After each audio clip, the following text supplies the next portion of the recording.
Hi everyone, and welcome to the first interview with Romantasy Affairs. My name is Rose, and I am the content and editorial specialist at Romantasy Affairs. At Romantasy Affairs, we strive to talk about all things romantasy related, specifically in the Netherlands, and what better way to start than to celebrate the Dutch version of Quicksilver by Callie Hart. Callie, thank you so much for being here. Thank you for having me, and thank you for holding this beautiful book up for everyone to see. I'm in love with that edition. It's so pretty. It's really, really pretty. It came out beautiful. So for the ones who have not yet read it, how would you describe Quicksilver in just 3 words? Oh man, I suck at these. I've always said total fucking mayhem, but I don't know if I can say a bad word, so... No, but it does fit, A little bit. It's hard to describe anything in 3 words, but there's so much going on in this book that it is literally impossible for me to describe. Maybe I'll just say... Carrie and Swift's party, or I don't know. Okay. Who knows? Love it. No, okay, that works perfectly. And since this is your first romantasy novel, as you have primarily written dark romance, how does the world building in this book differ than your previous works? So I actually started out writing young adult dystopian and paranormal romance. So I have done a lot of world building in my, the genesis of my writing career. And it's always been something that I've really missed. And I've been desperate to get back to it ever since. So, I had a little experience in both. And I loved writing dark romance. And I loved writing, the books at the beginning of my career. So with this book, I feel like I got to marry those 2 things together, which was really fun because there are dark elements to this story. But yeah, world building is my absolute favorite thing to write. So this was I was like a kid in a candy store when I got to write this book. You definitely feel it, because also the worlds you've created are just beautiful. Thank you. Beautiful. And I think most of us readers have caught it, but the sword that keeps the gate closed in the Salvarian city, is that a small reference to the legend of Excalibur? It's not. No. Or are there any other specific myths or legends inspired? At that particular point in the book, or no, not particularly. It is a nice tie-in, and I'm actually from Cornwall, where the legend of King Arthur is purportedly set. So I guess, in hindsight, it's a nice tip of the cap. Yes, it is. Drawing a sword out of anything is always going to be very Arthurian. Yes. I love all that kind of folklore and lore, so I'm very happy for it to be connected in any way. Nice. And I also absolutely love the depth of your characters, particularly Kingfisher, of course. Thank you.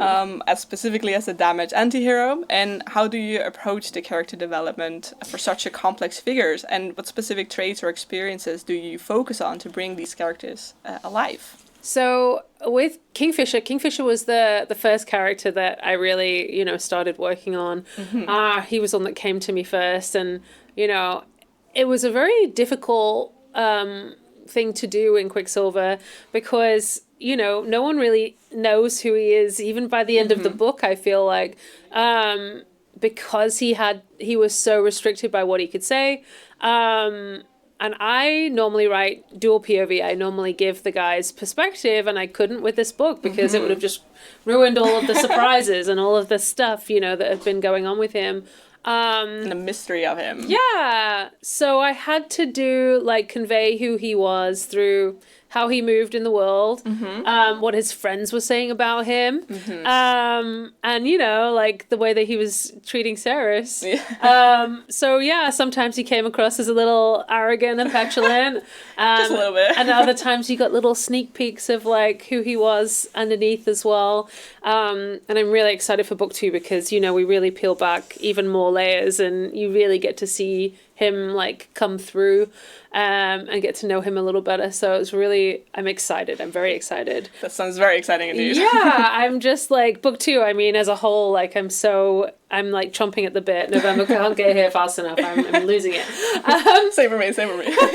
I'll sneak you an early copy. But yeah, like Ceres was a little different, you know, from the get. I wanted people to know exactly who she was on the page. Like, you know, I wanted it to be very clear who she was.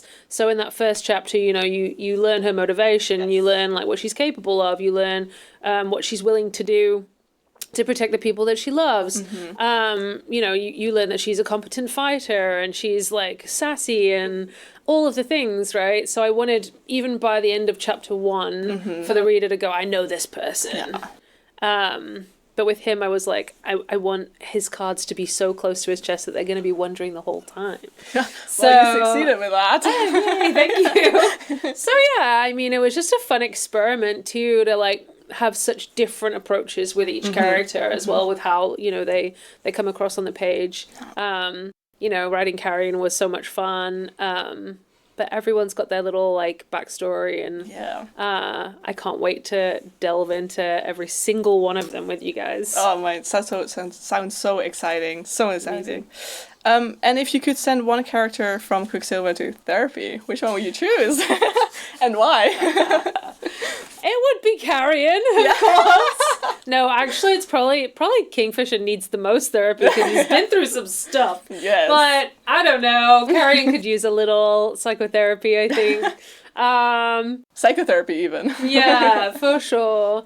He, you know, he's just such a fun character. I actually don't think he needs therapy. I think he's perfect.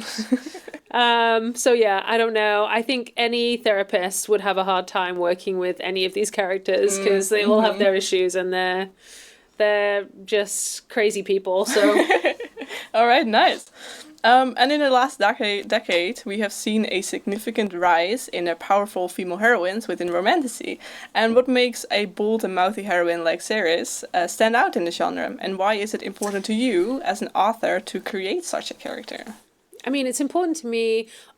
Every book I've written, you know, the female characters are all very strong, independent, know their own minds. They're whole people without, you know, needing someone to come in and make them whole, which I think is really important. And as far as why Ceres is, you know, stands out, I mean, for me, she's just like, you know, she is such a complex character. She really will do anything for the people that she loves. But she's like competent and skilled, and, you know, she can back up her threats as well, which is cool. I don't know. There are some fantastic, amazing female main characters right now out there. So there's room for all of them. Readers are so voracious now that, like, you know, people are getting through a book in a day, which blows my mind. I did too. People tell me they read this thing in a day, and I'm like, wow, I could not even. It takes me like 2 weeks to read a book now. But yeah, like, you know, there's something beautiful and magical about everyone's characters, and there's room for all of them. So I think that's the beautiful thing about this genre. That's such a beautiful answer. Thank you. And you've mentioned before in previous interviews that you love writing villains, and I, for one, definitely felt that in this book as well. What, according to you, makes a good villain, and do you have a favorite as well? I love writing villains that aren't necessarily always the villain. Like, I love, like, an irredeemable character for sure, but I love giving people, like, a little peek of, like, you know, a little bit of a gray area where there might be room for them to be, like, redeemed and, like, to make amends for their mistakes and things like that. I don't, you know, I never want to write a character who's wholly good or wholly bad, because people aren't like that. Everyone has flaws. Everyone has, you know, things that are their saving graces. So I just, you know, I would never say that I've written a true villain, because there's always something, and there's always one little way that they could save themselves. But I think that's why I find them the most interesting, because, you know, their motivations are often unclear as well. So I love, like, maybe writing a character that you don't really know what you're going to get out of them, and they could really surprise you at any moment. Well, these three definitely do. And which Romantasy author inspires you the most? And if you absolutely had to choose with a knife to your throat, what's your favorite romantasy novel? I've read Sarah J. Maas's books, obviously, but I don't read anything else in the genre. Like the Okay. moment that I realized that I knew I was gonna write romantasy, I don't read in the genre that I'm gonna write in. Oh, okay. Because I Interesting. don't want to be colored by anybody else's work, and I want it to be purely my own, you know. So I am unfortunately unable to answer that question. Typically, I read sci-fi and fantasy, Okay. like high fantasy. Like Tolkien. Yes. Yeah. Okay. Yes, and Patrick Rothfuss, and like, you know, there's heaps of like really great books coming out right now. But I just love sci-fi as well, like Ian Banks and oh god, Pierce Brown and things like that. Like, so it's really hard for me to answer that question. Okay. But if you That's okay. maybe you recommend me one and I'll read it, but I try not to. Like, that's, you know.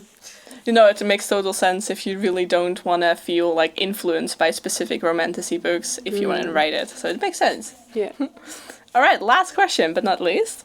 We're all very eagerly awaiting the sequel. Is there anything you can share about it yet? There's a lot going on. It is like from the moment you open the book to the very end, it is just all gas, no brakes. Like, there's Okay. a lot going on. You are getting, like, pay attention, because there's a lot of information that's being delivered in very, like, you know, subtle ways that is going to be important later on. Yeah. There's Easter eggs throughout, especially, like, you know, when you go back and read the series as a whole, you'll be like, oh my god, that's what that means.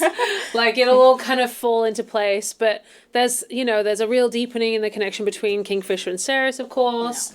Yeah. I'm hoping very much that I have maintained their chemistry throughout this book. That was a real focus for me. Okay.